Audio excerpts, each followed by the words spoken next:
Whenever I have friends that want to talk to me about stuff, the first thing I ask now, which for those my close friends that are listening, they're probably gonna laugh at this. I ask them, "Is this a thing where you want my opinion, or you just want me to listen?" Absolutely. And it does two things. One, it helps me because sometimes I'm really interested in giving opinions, but they're not ready for that, or they don't need to. You know, some people talking it out will help them solve it. Which is me. It also kind of helps me as well because, like, for example, there's been times in the past where someone's like, "I want an opinion," and then I explain my opinion. You're like, "That's actually really rude. I don't like that." I'm like, "Well, you told me you wanted this. Like, do you want me to lie?" And that's kind of almost in a way like helps me on the back end. Yeah. Because then it's like, okay, we both understand what the rules of the game are. But it also shows growth. You know Yeah. what I mean? Like, it also shows yourself for what you're capable of doing, but at the same time, like, going into something else, like, going into this, like, I never thought I would be able to have these conversations. Like, I thought being alone in a room with people would be weird.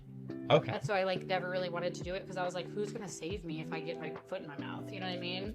Whereas now I'm calling my own self out. Like, Do you think that's because you didn't trust yourself, or more like I put my foot in my mouth all the time. you kind of like just come out of your shell a bit? Yeah, a little bit of both. Like, Okay. I feel like in getting older, especially in my 30s, I've come to the conclusion that, like, I don't necessarily, if I get the water, sorry. You. I don't necessarily have to care what other people think of me, one. And two, like, if you don't like me, you don't have to stay.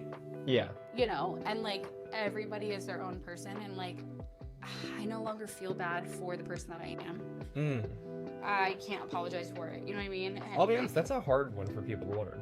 Like, I struggle with that, man. absolutely. But it took me believing in myself, going out on my own, and, like, even at the other salon, like, again, going back to, like, it was drama filled, but I was also fighting for my life for one person to understand that, like, I didn't care for them, but they didn't know how to take that information. And they're not a bad person, they're a great person, but I just didn't care for them on a regular basis. Yeah. Like, but I didn't have to stand, like, just because I'm a Christian doesn't mean I have to accept everything about you.